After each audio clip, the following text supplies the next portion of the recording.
Nuclear warfare की बात क्यों कर रहे थे? मतलब वी ऑल नो कि nuclear warfare is not easy thing.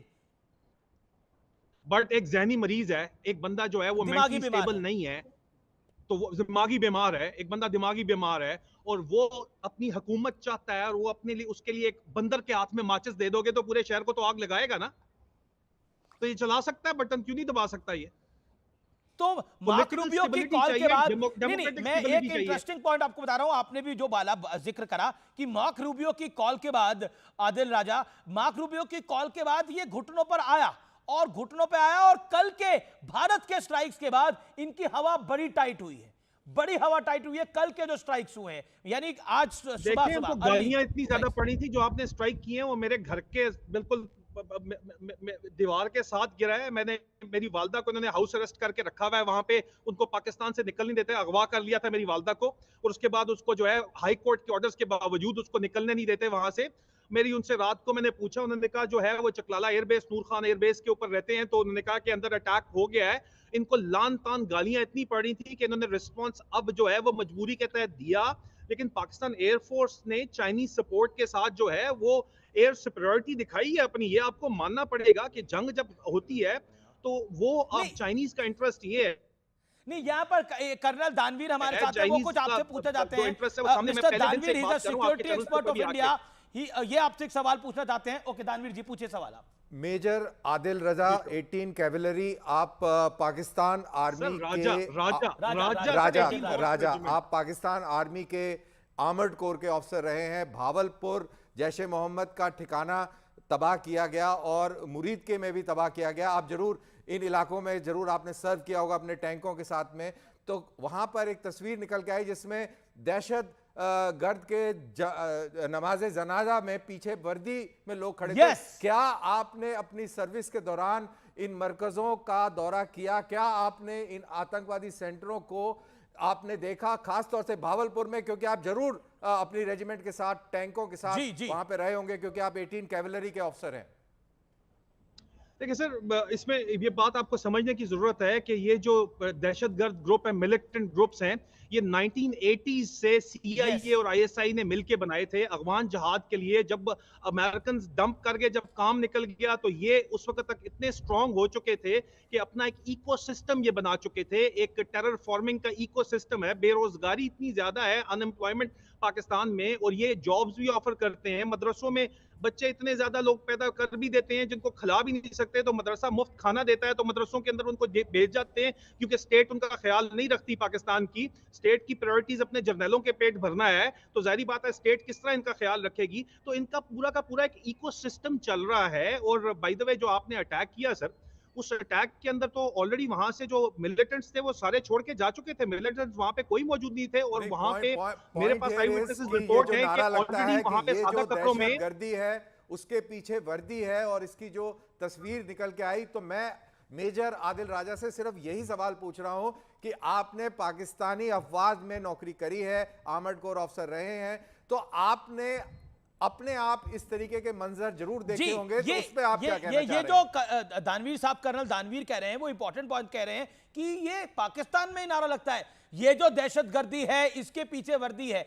ये ऊंची सलवारों वालों के साथ क्या करते हैं पाकिस्तान सेना के? पहले नारा लगाया था, फिर मरियम नवाज ने, जो इस वक्त इसी वर्दी वालों ने उसको चीफ मिनिस्टर बनाया हुआ है, उसने ये नारा लगाया था। लेकिन मिलिटेंट ऑर्गेनाइजेशंस को पाकिस्तानी मिलिट्री एज प्रॉक्सीज तो यूज कर रही है, जिस तरह बलूचिस्तान के अंदर आप लोग भारत वाले जो है वो प्रॉक्सीज के तौर के ऊपर यूज करते हैं। Kulbhushan Jadhav was a smoking gun over there sir, तो please let's not get over there. But yes of course there is a history to it, किताबें इसके ऊपर लिखी हुई है, इसमें कोई दो राय तो नहीं है ना कि मिलिटेंट ऑर्गेनाइजेशंस एज प्रॉक्सीज जो है वो CIA और ISI यूज करती रही है। नहीं, मैंने sir as a fighting arm officer कभी भी इनके साथ कोऑपरेट नहीं किया, लेकिन definitely there is a interoperability between the ISI and between the these militant outfits। जब तक आप, और दिस वाज वेरी रीसेंट, जब यहाँ पे अमेरिका और इंटरनेशनल सिक्योरिटी असिस्टेंस फोर्स जहाँ पे बैठी हुई थी अफगानिस्तान के अंदर, तो तब भी ये डबल गेम होती रही है।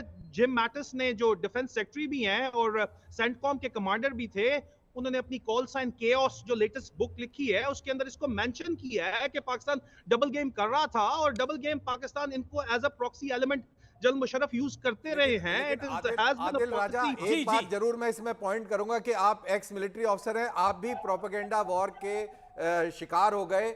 हमारा कोई भी तैयारा पाकिस्तान के जहाजों ने नहीं गिराया है और कोई इस तरीके की चीज नहीं हुई है। ये हार्डकोर प्रोपेगेंडा वॉरफेयर है आदिल राजा। और हमारे अधिकारियों ने इस चीज को बिल्कुल क्लियर कर दिया है कि ऐसी कोई चीज नहीं हुई है। यू आल्सो अंडरस्टैंड आदिल राजा कि पाकिस्तान मिस इन्फॉर्मेशन को फ्लोट करा था और हमने डिबंक करा विद फैक्ट्स एंड फिगर्स। मैं रिटोरिक बोलना नहीं चाहता। पाकिस्तान की इतनी नहीं है पहुंच के वो कर रहा था, चाइना कर रहा था, ये मैं मान सकता हूं कि चाइनीज डिफेंस चैंगडू एयर कॉम्प्लेक्स के शेयर बिलियन ऑफ डॉलर चढ़ गए हैं, ये मैं मान सकता हूं। लेकिन सर पता चल जाएगा, ये इतना ज्यादा दूर तो नहीं है, इस तरह की चीजें छुपी नहीं रह सकती, पता चल जाएगी। हाँ बिल्कुल बिल्कुल बिल्कुल पता लग जाएगी। आदिल राजा, मेरा आपसे एक अगला जो प्रश्न है वो बड़ा महत्वपूर्ण है, वो ये है कि क्या आपको लगता है कि यहां से मुनीर जो है वो सुधरेगा? आपकी जानकारी क्या कह रही है? क्या मुनीर सवाल ही नहीं पैदा होता, सवाल ही नहीं पैदा होता, सवाल ही नहीं पैदा होता, सवाल ही नहीं पैदा होता। आज से मुनीर सुधरने वाली चीज ही नहीं है। उसने 10 साल हुकूमत करनी है, अभी उसके 3 साल पूरे नहीं हुए, वो 10 साल करना चाहता है। आपके ख्याल में वो सुधर के कर लेगा? उसको पब्लिक सपोर्ट के बगैर वो कर नहीं सकता ये काम। तो पब्लिक सपोर्ट लेने के लिए इस तरह के ड्रामे वो चलाएगा, मजीद चलाएगा। और नवाज शरीफ साहब के सर के ऊपर अगर आप चाहते हैं कि वो चल जाए, तो आप लोगों को मैं बता दूं, सांप को जितना मर्जी दूध पिला दो, डसना उसकी फितरत के अंदर होता है। ये आपको नवाज शरीफ साहब जो है वो भी, और ये उन जिन्होंने आर्मी चीफ लगाया है ना, वो भी, ये डसेगा जरूर आपको अगर आप लोगों ने इसको छोड़ दिया इसी तरह। तो ये मैं बात आपको वाजे कर दूं, पाकिस्तान की कौम भी आज जो बड़े नारे मार रही है, हम पाकिस्तान के साथ हैं, पाकिस्तानी पेट्रियट हैं, पाकिस्तान को हम सपोर्ट करते हैं। पाक भारत जंग के अंदर हम कहते हैं कि पाकिस्तान जिंदाबाद। जिस तरह आप लोग जो है अपने नारे मारते हैं, जय हिंद वगैरह के नारे मारते हैं, every patriotic man is supposed to do that, but if this man is allowed to continue, इस बंदे को आपने चलने दिया, तो अमन की तो दूर दूर की बात है, अमन की आशा ही सिर्फ रह जाएगी। ये बंदा नहीं, अमन की आशा में तो आफ्टर भारत में जो रिजीम है उसमें अमन की आशा का कोई चांस नहीं है, उसमें अमन की आशा को कोई चांस नहीं है। एक मैं इसके बैकग्राउंड की मुनीर की बात करना चाहता हूं, ये क्योंकि बार बार आता है सोशल मीडिया पे कि मुनीर मदरसा छाप है, ये मदरसों से पढ़ा हुआ है, इसके वालिद साहब जो थे वो भी इसी एक मदरसे में पढ़ाते थे, तो इसकी सोच जो है वो वहाबी सोच है, बड़ी कट्टरपंथी सोच है। तभी एक फौजी इस तरह के नफरत भरे भाषण किसी कौम के बारे में दे रहा है, हिंदुओं के बारे में दे रहा है। क्या ये एक मदरसा छाप है? क्या ये मुल्ला मुनीर है जैसा बोला जाता है?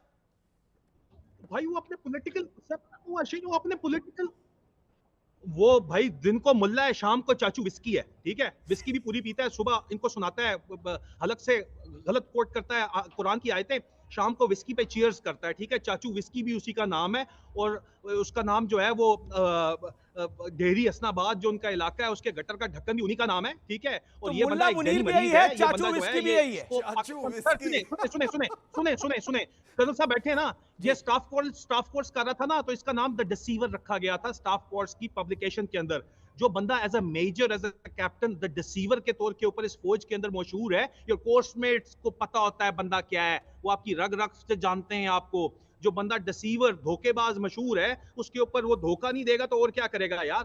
वो उसने यही काम करना है दोबारा आके, ठीक है? और आप लोग आंखें बंद करके बैठे रहें कि कोई बात नहीं, my enemy is making a mistake, why should I stop him? तो ये जो है ना, ये आके आपको अभी इसने जो काम किया है, ये दोबारा आके दोबारा भी करेगा अगर इसको, if he is allowed to continue doing what he is doing. नहीं, मैं एक सवाल पूछ रहा हूं, क्या पाकिस्तान के जो जूनियर ऑफिसर्स हैं वो इससे खुश हैं, या वो कहते हैं कि इसको साफ होना चाहिए अब यहां से? पाकिस्तान के जो जूनियर ऑफिसर्स, 4000 एक अफसर ने मुझे ईद मुबारक का मैसेज किया, सिर्फ मैसेज ईद मुबारक का किया, इसने उसको अबडक्ट किया, उसका कोर्ट मार्शल किया, उसको 9 से 10 महीने जो है वो टॉर्चर किया गया। वो अभी arm forces institute of mental health के अंदर पाया जाता है, मैं नाम नहीं उसका लूंगा।